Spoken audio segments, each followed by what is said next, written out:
Hi everyone, it's Jessica. How are you today? I am participating in the Craft IQ Challenge once again, and there's a quick look at all of the items that I need to include on my layout today. Now I am going to be scrapbooking these two pictures here of my kids from a couple of years ago, and I've pulled out a piece of Mulberry cardstock and a zip strip and two different pieces of pattern paper from the As You Grow collection, all from close to my heart. And I am inspired by this page maps design that I have on Pinterest, and I think I'm going to do something like that just to kind of make that half and half page design, which is one of the elements here. Now I am just going to map my photos on a piece of white daisy cardstock, and I'm using my edge distressing tool to go around the edges of those. And then I think, so this is what I'm thinking. It's not exactly half and half, 6 inches and 6 inches, but it's pretty close. And so I think that is going to, if I do something like that, take care of that element. Now, another element of this challenge is to add some gold, and that was no problem for me because I love this Dina Wakely gloss spray in the Gilt color. It just has the prettiest gold sparkles. Oh my goodness, I am so obsessed with this. It is beautiful. And so I just unscrew the top and then kind of tap it on my paper, and it leaves these gorgeous sparkles all around. Now off camera, I did edge distress my two pattern papers with my Mulberry ink pad, and I'm going to go ahead and put those onto my cardstock here and just kind of start getting this page put together. And I'm just putting those flush against the left-hand side. Both of those pattern papers, like I said, came from that As You Grow collection, which is actually a baby-themed collection, but you wouldn't really know it to look at these. They're just really pretty papers. All right, now stitching is another element, and I was thrilled when I saw that that was part of this month's challenge because I love to add hand stitching to my projects. And so I am just using an old stitching guide ruler here to poke a couple of holes down where those two papers meet there. And then I'm using 4 strands of DMC embroidery floss. And I just kind of picked a color that is, it's kind of similar to the Harbour color, I guess you could say. And I'm just going to do a chain link stitch down the edge there. So how you do that is first I just kind of get started by making one running stitch, I guess you could say, one back stitch, and then I'm going to go over the edge and then back in that second hole, or first hole I guess, just so that it looks like the stitching goes right off the edge of the paper. And now I'm ready to start my chain link. So I'm going to come back down to my next available hole, and then I'm going to slide my needle under the first loop that I made, and then I'm going to go back down the same hole that I just came up. So once again, I'm going to come up the next available hole, and then before I go back down, I'm going to slide it underneath the stitch that I just made and then go back down the same hole. So it's just a little bit different from a back stitch, but it adds a lot more dimension, especially with those 4 strands of thread. All right, so I've got gold, I have stitching, I have a half and half page design, I have more than one photo. Now the other element is a zip strip or branding strip, and so this is just the zip strip from the top of one of the papers in the As You Grow collection, and I'm just going to dovetail the end of that. And then because I had put those photos on that white daisy cardstock and then edge distressed them, the edge distressing kind of added a lot of like texture and like lift to the photos. And so it looked kind of weird just putting that zip strip down straight to the page. So I thought I had better pop it up on some foam tape. So that's what I was doing there, is just to kind of lift that little strip up and make it so that it's on the same length there. All right, now if I go back to my design, I am going to be adding that banner, and I'm going to need a journaling spot. And then off camera, I did use my Cricut to cut these 2 cute little birds. And then I also used some of the Picture My Life cards that go with this collection to cut some pieces out for their wings. So I needed to have a feather, and I decided that I was going to do my feather in the form of having some birds. And so that's why I have cut some birds for these. Honestly, I can't remember off the top of my head, is this a Paige Evans cut file or maybe something else, but I will leave it in the description below just in case you are interested. But these 2 birds come together on that cut file, and they're so cute, and It was pretty easy. I liked this design because it was easy to use that contour function on my Cricut and cut out those inner pieces for their wings. And that way I could do those in a different paper and just easily kind of back it. And then I did cut the bird again, like a solid bird, in some Harbour cardstock just to kind of layer everything on. It just was a little easier to put my birds together. That way I can move them around as a whole on the page and have the wings already done, if that makes sense. So here, aren't they so cute? And like I said, those are just some little pieces of paper from those Picture My Life cards that go with the As You Grow collection. Okay, so I'm thinking it's going to be a little something like this. There's a piece of white daisy that I've also edged distress that will be that journaling piece. And then I think I'll put one bird over here. And then I'm thinking somewhere up there, I'm not quite sure, it will end up being up there. But when I was kind of fussing with the placement of my birds, I realized they're pretty bright white and they looked a little silly, especially over top of that journaling piece.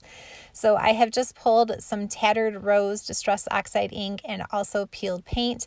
And I'm just very carefully kind of going over the edges of my birds just to take away some of the whiteness of that cardstock on the bird and just color them in a little bit. And when I go over the wings, I'm being very careful. I'm just trying to kind of hit the white part of the wing and not the actual pattern paper on the inside. So I'm just being very light-handed and careful doing that. But I think that it turned out really cute. So that one was the Tattered Rose. And then the other one is the peeled paint. And I probably could have just used my Close to My Heart inks and the matching colors that coordinate with these papers, but honestly I have a lot of Distress Oxide inks and I don't play with them as often as I should, and so that was why I turned to those. So I don't know if you're like that and you're like, oh, I got to use my stash. That's what I was trying to do.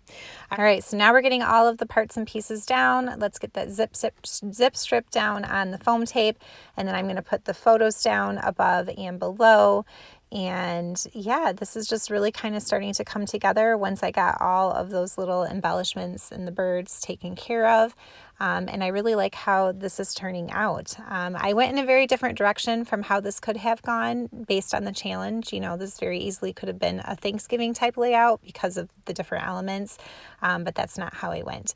So I do need to include the word thankful, and I went to my Woodland Friends stamp and thin cut set, which is still available on my website, and I cut out that thankful on Harbour cardstock. And now what I'm going to do is I am going to stamp over it because it does have a matching stamp for the word, and I'm going to emboss it in white embossing powder. Now, you might have noticed already what I did wrong, but I'm going to realize it here in just a quick second. Once I went to pick this up, as soon as I did, I was like, no, I forgot to go over it with my anti-static pouch first. And I was like, shoot, I'm so mad at myself. It makes such a difference. It really does. If you don't have one of those, and if you do any sort of embossing, I highly recommend it because it keeps the embossing powder where you want it and not like randomly else on your paper. So I recut it and I restamped it and did it again. And I was glad that I did because it made such a difference. So anyway, so now I have the word thankful, which was another layer for this challenge. And I'm going to just kind of put that over here with my bird. And I'm going to create the title. Also with the stamp, it says, feeling very blessed to have you in my life. But I just want the feeling very part. And so I'm going to mask that off with some full stick sticky notes. And I'm going to stamp the feeling very on top of where my thankful will be.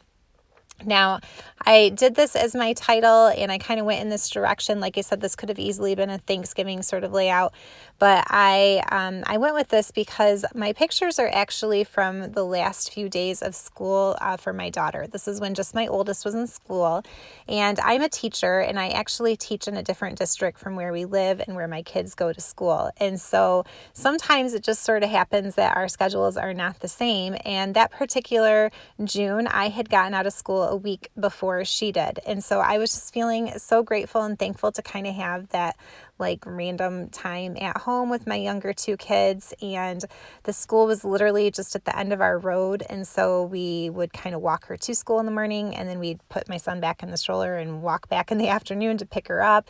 And it was just really fun because I don't normally get to do that sort of thing. And so I was just feeling very thankful that year for the fact that our schedules did not align.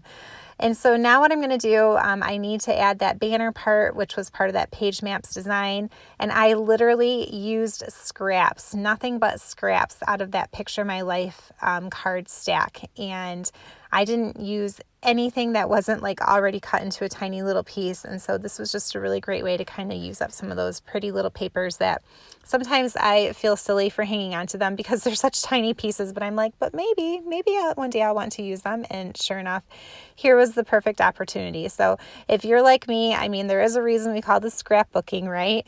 I have a hard time getting rid of the scraps because I'm always like, maybe that will be useful someone one day. And there it was. Now I am going to add that same chain link stitch through the top of my banner pieces, and I will do that part off camera. And now I just need to do my final layer to this challenge, which is adding some silver. So I have turned to my silver embellishing thread, and I'm just looping it around my fingers, and then I am using a glue dot to kind of roll around that and kind of keep it all contained. And then I'm going to put that on my piercing tool and kind of use it to stick it underneath that bottom bird. Now later I decide that I don't quite like the way that that looks, and so I have like a little bowl of random, die cut pieces that don't end up getting used in projects, and I had one pretty little scallop white circle in there, and so I just cut it in half, and then I stuck that over top of that silver embellishing thread. It just ended up looking a little bit better that way. And so now I'm just kind of doing the final little touches. I found that mulberry heart and also in that stack of little die cuts, and so I'm going to put that down over on the left hand side of the page, and then I'm going to use my wooden hearts and kind of scatter those around the page and put those down with some glue. These wooden hearts are no longer available, but there are some different ones that are current right now on my shop. I just love the wooden embellishments from Close to My Heart. I think I say that in pretty much every single video, so you guys know that they are definitely my favorite, and I turn to them as finishing touches every single time.